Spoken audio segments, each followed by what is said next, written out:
Magandang hapon sa inyo lahat. Itulit ang inyong likod, Mike Padua. Nakitulit tayo sa ating latest, sa ating panahon dito sa bansang Pilipinas at sa Western Pacific. Ngayong araw po ng Lunes hanggang Miyerkules, ika-22 ng buwan ng Nobyembre hanggang 24, 2021. At ito po ang ating Tagalog version, pinaglilingkod sa inyo ng Typhoon 2000. Umpisa natin ang update. Ito ang latest CraftSat. Simula na yung araw nito ng Lunes hanggang bukas Martes. Medyo tahimik na yun sa bansang Pilipinas. Medyo nawala na yung mga malakas na nagdadalang ulan, mga low pressure systems, mga troughs. So sa ngayon ay maganda po ang panahon halos sa buong bahagi po ng ating bansa. Deep blue skies pag umaga, pero sa hapon ng gabi may mga inaasahan pa rin tayong mga isolated thunderstorms. At lalong-lalo na po dito sa may silangan bahagi, Hilaga at katimorang bahagi ng Mindanao, kasama po ang Sorsogon, Davao Region, at dito rin sa may silangan Kabisayaan dahil po sa hanging silanganin o easterlies. Ito po ay pinapalakas ng La Nina na yon dahil papunta tayo na yun sa medyo mahinang La Nina. Samantala dito po sa may dulong Hilagang Luzon, may papalapit po na malakas na surge na naman ng amihan at magbibigay po ng mahangin na panahon dito sa dulong Hilagang Luzon. Kasama po ang Batanes, Babuang Cubao Islands at sa ibang bahagi po ng Northern Luzon. So ito po ang panibagong surge ng Northeast Monsoon sa loob ng 24 oras. Makaka-afekto na po ito. Magkakaroon po ng hangin na hindi lalampas po ng 50 km bawat oras. At ang karagatan po ay mapanganib po sa mga maliliit na sasakyan pang dagat na umaabot po yan mga 2 hanggang 3 metros ang kanyang taas ng mga alon. At may mga padaan-daan din po mga ulan na inaasahan, mga on and off rains, at may possibility po na magkaroon ng mga thunderstorms dahil po kasama po itong bagong surge ng amihan ay yung papaalis pong frontal system na kung saan yung buntot niya o yung tinatawag nating shear line ay magbibigay po dito ng mga thunderstorms sa Cagayan Valley. Kasama po dyan ang areas po ng Ilocos Norte. Okay? Samantala, ang Northern Quezon, Bicol ay magkakaroon din po ang pag-shift ng hangin mula sa variable winds, magiging hilagang silangan o mahinang amihan. So, yan po ang kalagayan po ng ating panahon sa loob ng 24 oras. At may surface trough po dito sa may east of Mindanao but hindi po ito inaasahan, magiging isang LPA. So, all clear po ang Western Pacific sa loob ng 5 araw hanggang next weekend. Okay? At kung tinignan natin na yun yung fast animation, so yan po, kitang-kita po natin ang pag-iiral po ng easterlies sa may Mindanao at surface trough po dito. At ito yung mga frontal system na nag-exit po dito sa may south of Japan. Ito po yung panibagong amihan. Okay? At kung titignan natin na yun yung zoom in solar animation, kaninang umaga hanggang late in the morning ay medyo clear na clear pa po ang Pilipinas.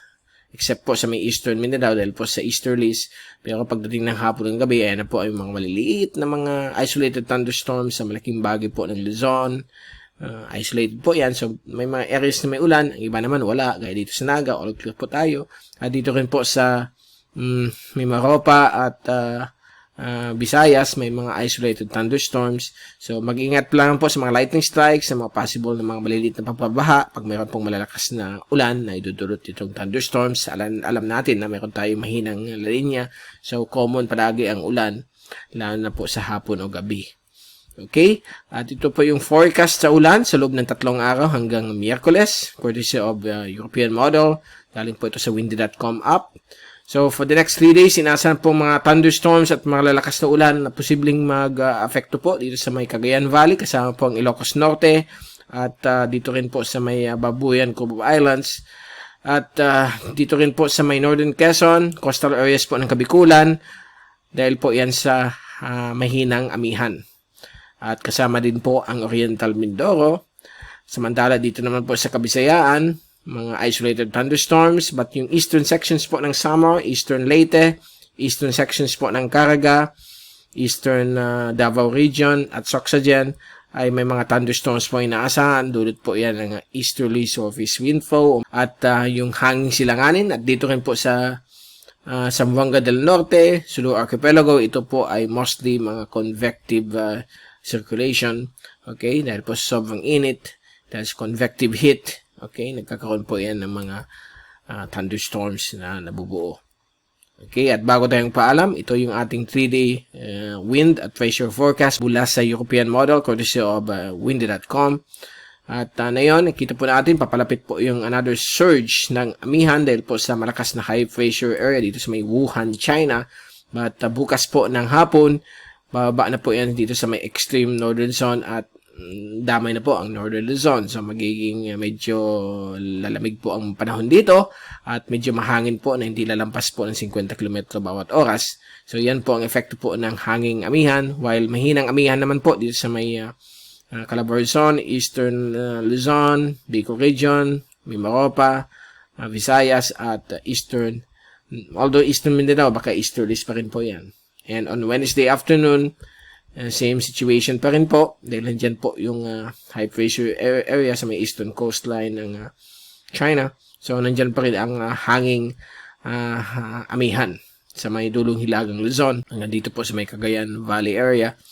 Mahinang amihan po sa ibang parte po ng Calabarzon, Bicol Region, apektado na rin ang Metro Manila, Mimaropa at ibang bahagi po ng Kabisayaan. Easterlies naman po sa may Silangan, Mindanao. So may mga possible na mga thunderstorms na mabubuo po yan for the next 3 days dito po sa mga areas na apektado nito mga wind systems.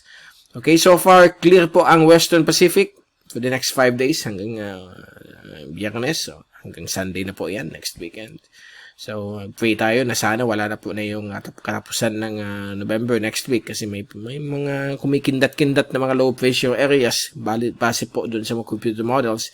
Bibigyan po namin kayo ng detalye niyan by Wednesday or Friday kung anong kinalabasan ba. But may good news at mukhang mag-record na naman po yung mga possible mga LPAs for next week hanggang first week of December. So sana po, tuloy-tuloy po hanggang katapusan ng December. Mag-pray tayo sa buong may kapal na sana wala na po mag-form itong mga bagyo kasi ito po yung nagkakos ng grabing ulan sa atin kahit na LPA.